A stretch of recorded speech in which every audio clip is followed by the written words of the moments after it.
Thank you, everyone, and good afternoon. Thank you so much for being here. My name is Sydney Saiya. Hello, everybody. I'm Dexter Niskala. And I'm Nick Soliz. We're proud supporters and staff with Pro Youth and Families, an organization that's been driving shared goals alongside youth and systems for well over 40 years now. Most definitely, Nick. I think you can attest to pro success in paving the way. Not for all 40 years, but I spent my entire teenage years within pro programming, and I was able to get the opportunity to learn about city governance and had the chance to make policy proposals in my time there. And now I am fortunate enough to provide that same opportunity to our young leaders of today. Yes, and what Nick speaks to is something I'm sure many of you in this room have a root, a value, something tying you to this work. The space we're in right now, created today, is under a shared value. And values are a starting point. When you identify value, you're able to truly establish shared goals. And that's how we approach it here at Pro. Yes. So, with Pro, our organization's success with shared goals actually stems from our foundation, and those are set by our core values. Those are going to be hope, collaboration, belonging, but the most important one is going to be you first. Because you see, when we equip youth with knowledge and they are able to be successful in implementing different kinds of voices within the systems, we ensure that they have the education necessary. As you guys can see, this video clearly demonstrates the quality of work that which youth can produce, and it also highlights the impact in allowing youth to create opportunities that align with their values. See, when youth are involved in shaping goals, they feel seen, heard, and now they're understanding the inner workings of our systems. See, shared goals also lead to systemic evolution because when youth are no longer just the beneficiaries, but rather the co-creators, trailblazers, and change makers of the very systems meant to serve them. Precisely. And so, what we would love to demonstrate with you all today is the framework that we've curated and has been advised on us through youth, compiled of the different components that we utilize here at Pro. We equip youth with knowledge, create guided implementation in our initiatives, provide space for them to navigate systems and actually give influence within them. We routinely utilize evaluation and CQI. We establish a space to align youth with our business. And then hopefully, like many of you, I'm sure, we either foster or collaborate in some form of systematic change. The greatest part is that when youth understand the systems, the policies, and advocacy strategies, they're able to become informed advocates themselves. And at Pro, the youth guided aspect is providing knowledge to the youth because through different civic educations, systems literacy workshops, and leadership trainings, we're able to ensure that they feel capable and confident in carrying out their own youth led initiatives. Yes, just like you see here on the screen, I would love to point out some of these data points that I think are awesome, where we were able to take a group of youth that knew nothing about what a county office of ed does and give them all the tools to understand what the system does, how to communicate within it, and why there's certain people that can give you a change and others probably cannot. So learning how to actually navigate a network. Now, through other areas of our work, we do equip skills like mental wellness curricula, substance prevention, relationship navigation, and all of these different things that we're able to do, we're also able to conduct collaboratively, meaning that we work with other organizations to maximize our impact. Through our Youth and Family Collective, we're able to go even further by funding those initiatives, meaning that we are granted the funding, but we're finding other organizations to support to ensure that we're making the means to actually support our entire youth community, not just pros. And it's important to recognize that all of these initiatives, even when equipping youth with skills, can deviate from being youth-friendly at times. And what I mean by that is we might be expecting too much of youth when we say it's youth-led now. That's a huge shift we're seeing in this world. So with that in mind, guided implementation really does matter and the way in which that you approach providing support and role definement. So with us here, that means working on doing the preparation and work so that way youth can focus on things like advocacy and advisement. Nick, can you walk us through some examples?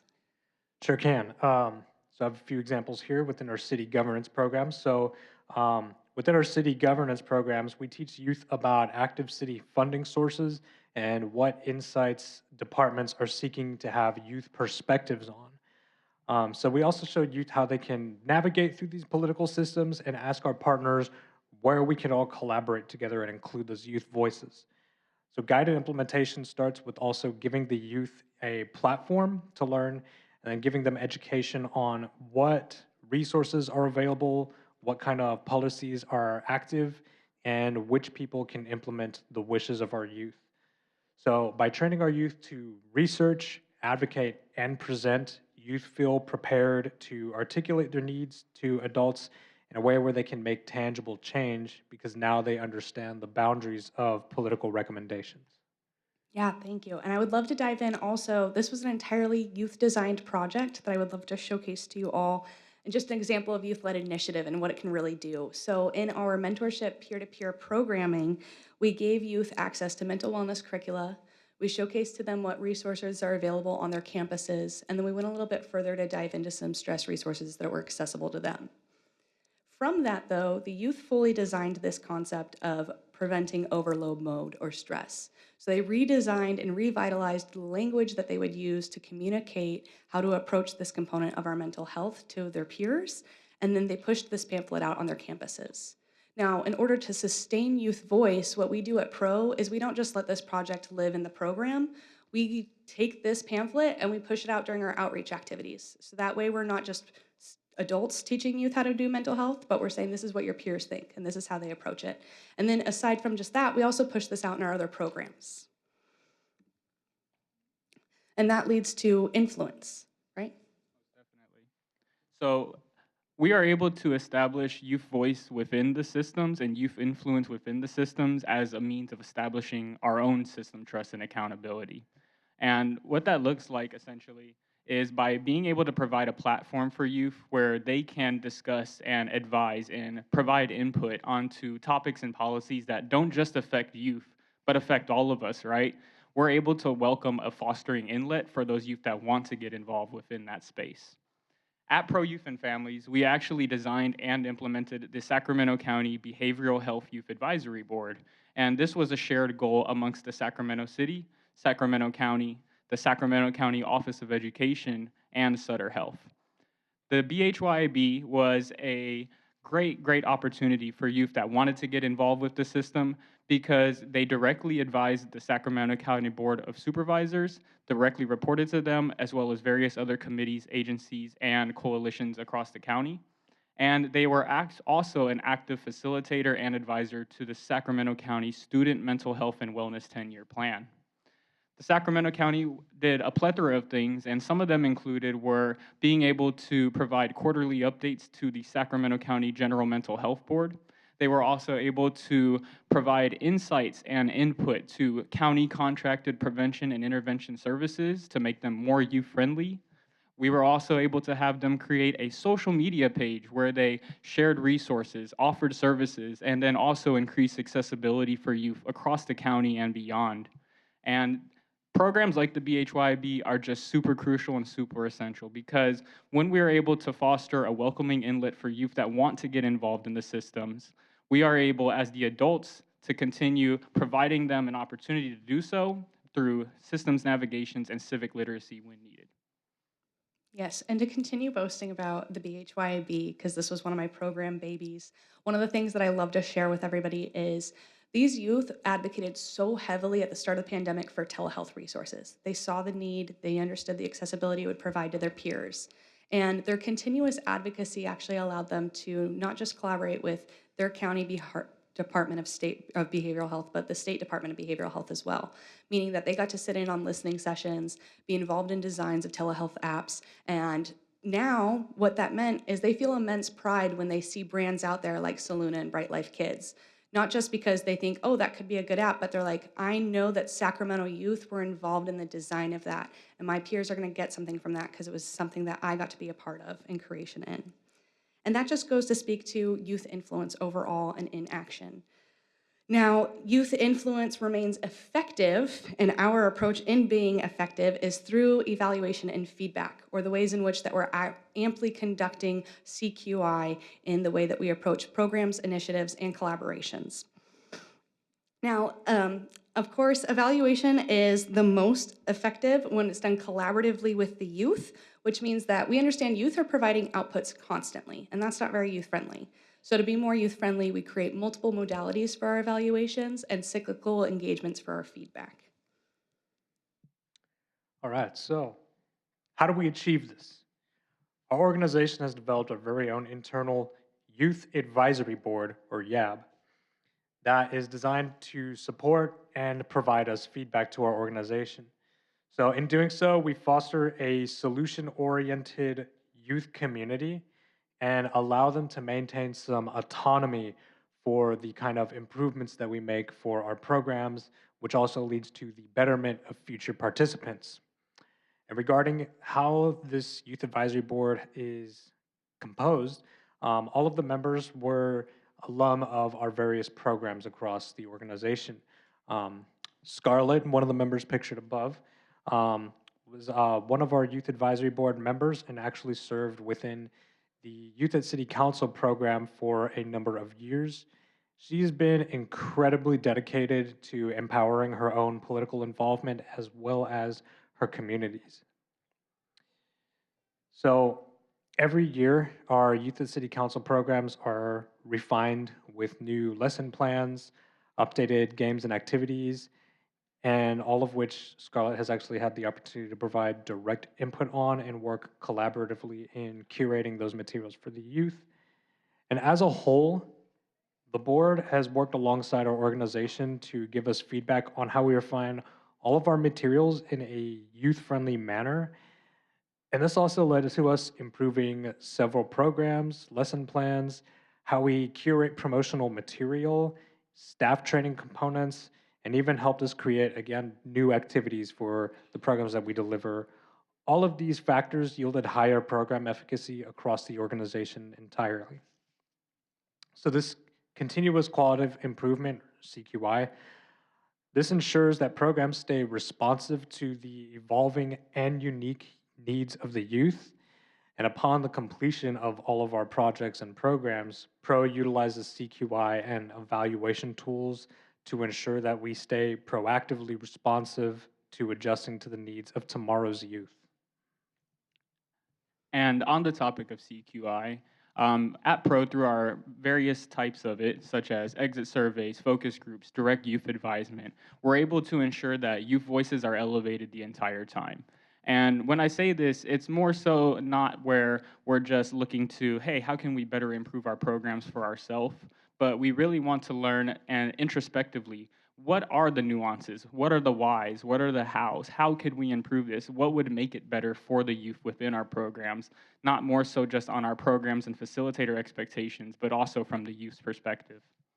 All of our promotional materials and our recruitment tactics are also youth informed, because in the program that I'm actually facilitating, the Campus Ambassadors program, we work alongside the youth to allow them to co-create the design of the flyers. They're able to choose the location, the time, and the dates of our meetings from now until the end of the school year. In our civic intensive programs, we actually turn to the youth and allow them to advise us on the different types of resources and trainings that they would like to learn within the programs. And in our mentorship programmings, which is the coolest of them all, we have high school youth that teach back to the littles, and they're able to become the resource dissemination experts. The coolest part is these older high school youth will be able to disseminate what kind of skills, what kind of self-soothing, what kind of mental tips and tricks would have helped me, and be able to pass those along to the little ones. Yeah, some generational engagements. Now, we understand that youth perspective overall through evaluation and feedback in our programs is integral, but what's more important is the way in which it's shaping organizational priorities for us. What that looks like is we're not just allowing them to tell us we need these activities changed. When youth came to us and said, these are some new techniques in classroom management behavior that you could be addressing, that allowed our organization to refine all of the protocols we were taking in, and then also working with school sites to understand what is the type of safety training we really need to conduct as an outside party coming in and supporting your youth and making sure that what we're doing there aligns with what youth are used to in regards to safety or protocol. And again, alignment matters. That's the same with our organization and the way in which we're aligning youth with our business. If we want youth to invest in us, in our evaluations, and what we're doing to refine, we first have to invest in them. And that looks like so many different things here at Pro, but first and foremost, I think it's important to acknowledge that that starts with the skill development, allowing youth during the program to decide how and which it's going to go, giving us the insights to what they're in need of. Following that, though, we try to invest in an individual's passions. Once we understand who you are as the youth in a program, we're going to provide you opportunities that meet your needs. So sometimes we have youth that continue in the same program year and year and year again. Other times we have youth venture into a new pro department, or they go further than that and they might join our youth and family collective. Again, allowing us to maximize impact, integrate ourselves into multiple types of initiatives that are going on with the 30+ partners that we have in that, and allowing the youth to really learn and understand not just what Pro's doing in this line of work, but what's going on in Sacramento. Some other successes we've had in collaboration because of this have looked like that video you just saw today. All Cove Sacramento and Greater Sacramento Urban League had some of their youth share some of their youth voice. And that's just us going again to say that we're here to elevate youth voice at large, not just what's happening in our organization. The intention is to put youth first.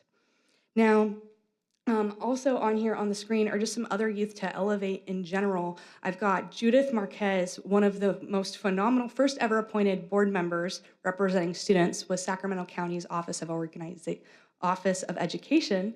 She participated in our Youth Engagement Fellowship and now is on staff with us, and I can't wait to hear her speak later today.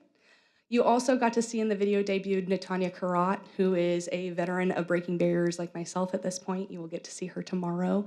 And Natanya is one of those youth that's just taken the time to participate in 4 or 5 different programs, all focused on behavioral health integrations and advisements. And with that, now she's got from UC Davis Health, she is a civic leader and has taken on their Civic Excellence Award. She's also participated in leading Together for Wellness over at UC Davis Health in telehealth accessibility. Existing policies and practices like this are reshaped, refined by this business alignment and evaluation, and it gives us space to also curate new policies alongside youth. And overall, what that does is it allows us to see communities change, just like Nick has been doing firsthand in Rancho Cordova. All right, and I can describe some of those programs and projects that we have within Rancho Cordova. So a couple of examples. Within the city and the Youth and City Council program, we support youth and give them a platform to advocate and even advise what they would like to see implemented within their city.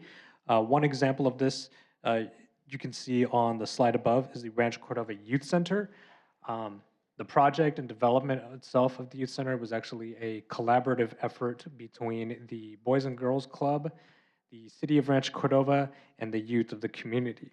So the city and the Boys and Girls Club did ask for local input from the youth and wanted some advisement on what kind of resources they would like to have established within that youth center. So some of which from the youth included advocating for having a computer lab, various tutoring sessions, and several youth recreation areas in this after-school setting. Youth were even included in the creation of which logo would be used in the final draft of the building. So that's just one example of a collaborative effort, but it doesn't stop there. See, every year through our Youth and City Council and Summer City Hall programs, there's always the opportunity to have 6 policy proposals put forward and presented to the council. So other projects include the creation of several community events. Those could be like jogging, cultural recognition events, and so on. The establishment of community gardens has been one that's been put forward. And most recently this year, there have been 6 proposals put forward regarding the subject of the city's pedestrian and public transportation safety plans.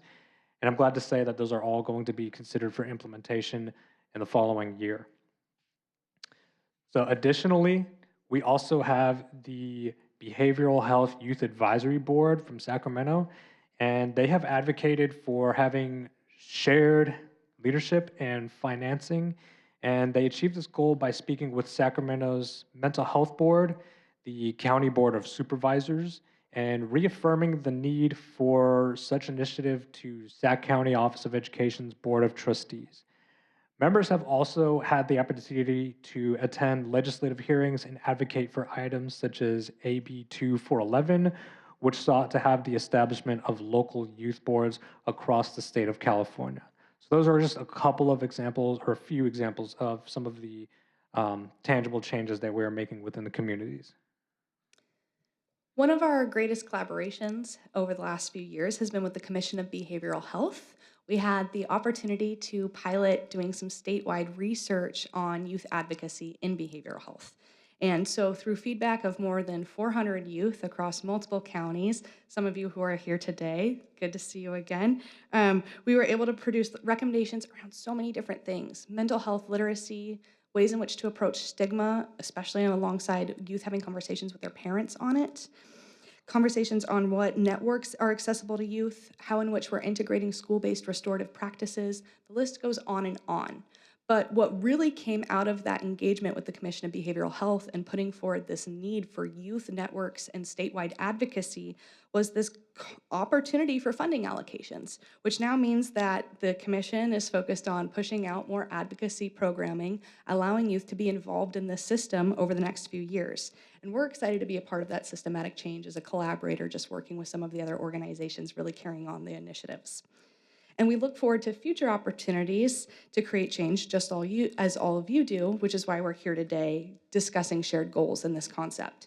We truly believe that the only way youth are going to be successful is if they're equipped with the proper knowledge and if we're giving them support so that way their initiatives can be youth-led.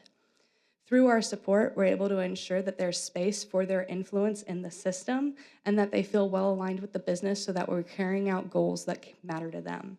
And lastly, through all of our evaluation and improvements over time, we've been able to truly see what systematic change can look like. Dexter? So everybody's here today because you guys are all interested in breaking barriers. I know that's cheesy, right? We've heard that like a million times. But the thing is that today we all have the means to do so. We all can integrate this framework if we choose to. Because when we come together and we cultivate a youth-first community, we are able to center youth first, cultivate belonging, and most importantly, be able to move from individual impacts to collective actions. When we act together, we ensure that bridges are built between systems and generations, and we ensure that every young person's voice is not just heard or tokenized, but it's actually valued and uplifted. So, I want all of you today to, when you get out there in the community, please do what you guys can do to invest into the youth perspective, honor the youth's insights, value their advisements, because you never know which voice will change tomorrow.